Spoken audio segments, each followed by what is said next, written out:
2월 넷째 주 수요 말씀 데이트입니다. 오늘 하나님께서 우리에게 주신 말씀은 신명기 11장 1절부터 17절까지의 말씀입니다. 생글 성경으로 봉독하겠습니다. 그대는 여호와 그대의 하나님을 사랑하도록 하십시오. 그분께 지켜야 할 것, 그분의 규정들, 그분의 법령들, 그분의 명령들을 평생 지켜야 합니다. 오늘 그대들은 알아야 합니다. 그대들의 아들, 딸의 문제가 아닙니다.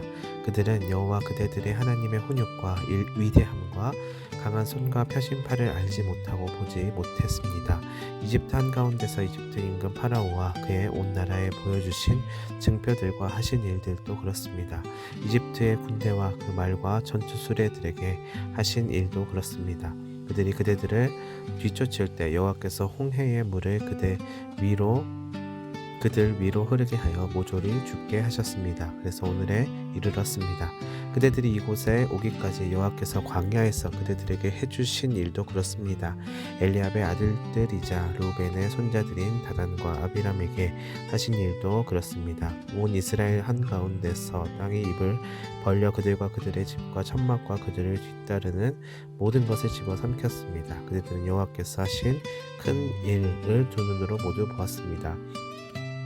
내가 오늘 그대들에게 내리는 명령을 그대들은 무엇이든 따르도록 하십시오. 그러면 그대들이 강해질 것입니다. 들어가서 그 땅을 차지하게 될 것입니다. 그대들이 건너가서 차지할 그 땅을요. 그리고 그 땅에서 오래 살 것입니다. 여호와께서 그들과 그 후손에게 주리라고 그대들의 조상들에게 굳게 약속하신 땅에서요. 그 땅은 젖이 흐르고 꿀이 있는 땅입니다. 그대가 들어가서 차지할 땅은 그대들이 빠져나온 이집트 땅과 같지 않습니다. 그 땅에서는 그대들이 씨를 뿌리고 나서 채소밭에서 하는 것처럼 그대의 발로 물을 대야 했습니다. 그대들이 건너가서 차지할 땅은 산과 골짜기가 있는 땅으로 하늘에서 내리는 비가 젖어드는 땅입니다. 여호와 그대의 하나님이 보살피시는 땅입니다. 여호와 그대의 하나님이 늘 눈길을 두시는 땅입니다. 한 해의 시작부터 마지막까지요. 내가 오늘 그대들에게 알려주는 여호와의 명령들을 그대들이 참으로 잘 따른다고 합시다. 그리하여 여호와 그대들의 하나님을 사랑하고 온 마음과 온 정성으로 섬긴다고 합시다. 그러면 여호와께서 그대들의 땅에 이른 비와 늦은 비를 제때에 내려주실 것입니다. 그대는 곡식과 포도주와 기름을 거두어 드릴 것입니다. 그대의 집 짐승을 위해 밭에 뿌리 나게 하실 것입니다. 그대는 실컷 먹을 것입니다. 그대들은 조심하여 마음의 꼬임에 빠지지 않도록 하십시오. 그대들이 엇나가서 다른 신들을 섬기고 그들에게 엎드려 절하지 않도록 하십시오. 그렇지 않으면 여호와께서 그대들을 향한 노여움으로 불타오르실 것입니다. 여호와께서 하늘을 닫으셔서 비가 내리지 않을 것이고 땅은 열매를 내지 못할 것입니다. 그대들은 여호와께서 그대들에게 주실 좋은 땅에서 빨리 망할 것입니다. 아멘. 순종으로 유지되는 땅이라는 제목으로 말씀 은혜를 나누도록 하겠습니다. 이스라엘 백성은 애굽으로부터 나와 광야 생활을 거쳐서 약속의 땅으로 향하여서 갑니다.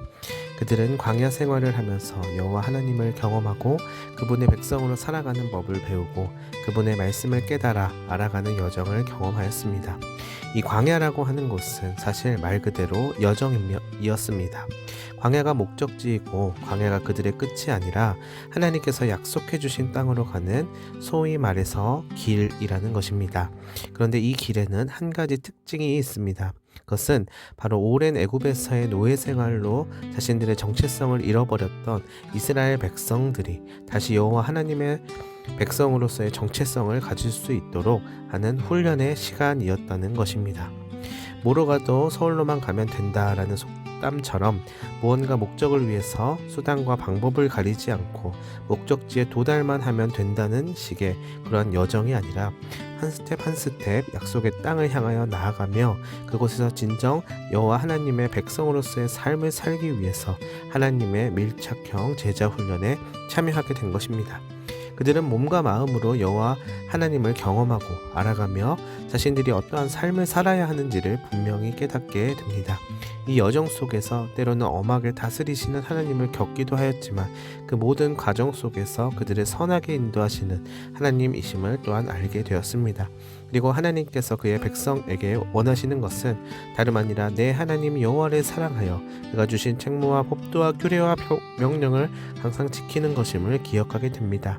애굽에서 긴 세월 동안 핍박과 무시를 당하면서 살아온 이스라엘 백성들이 어쩌면 익숙해져 버린 노예의식과 삶의 방향성 그리고 생활 태도들을 벗어버리는 시간이었던 것입니다. 이제는 자신들이 하나님의 백성으로서의 정체성을 가지고 하나님의 백성답게 살아가야 할 책임이 생겼기 때문입니다. 그러나 이 일은 어느 날 갑자기 되는 일이 아니고 또한 스스로의 힘으로 완벽히 성취할 수는 없습니다.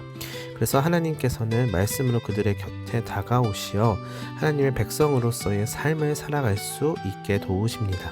이 삶은 지금 당장에는 어렵고 힘겹게 보이고 막막해 보이는 광야 같아 보여도 반드시 하나님께서는 그들을 복되고 아름다운 언약의 땅으로 이끄시어 그들이 생각지도 못하였던 더욱더 영광스럽고 열매 맺는 삶을 살게 되는 것입니다. 13절부터 15절까지의 말씀을 보았더니 하나님의 백성으로서의 정체성, 즉 그분의 말씀에 귀 기울이고 그분의 말씀을 삶으로 살아간다면 그들에게 이른비와 늦은비를 허락하신다라고 이야기합니다. 즉 약속의 땅에서 이전에는 결코 경험하지 못했던 풍요로움과 또한 하나님과 동행하는 행복한 삶을 살게 되는 것입니다. 12절에 보았더니 내 하나님 여호와께서 돌보아 주시는 땅이라 연초부터 연말까지 내 하나님 여호와의 눈이 항상 그 위에 있느니라 라고 이야기합니다. 여러분 바로 우리가 그토록 원하던 삶이지 않습니까? 주 예수와 동행하니 그 어디나 하늘나라.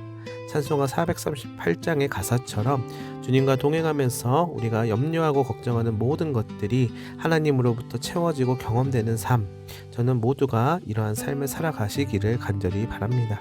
그런데 그러기 위해서는 우리에게 하나님의 백성으로서의 정체성이 새로이 각인되어야 할 것입니다. 그것은 우리의 주인이 나 스스로가 아니라 어떠한 다른 우상이 아니라 바로 여호와 하나님이심을 인정하고 그분의 통치하심 가운데 살아갈 때에 비로소 생겨날 것입니다.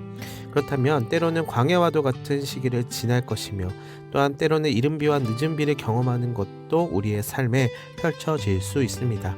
그렇지만 더욱더 중요한 것은 우리가 그분의 통치하심 가운데 즉 보호하심 가운데 있다는 믿음과 그 정체성이 있다면 우리는 결국 아름다운 언약 백성으로서 하나님이 세우신 거룩한 땅에서 살아가게 될 것입니다.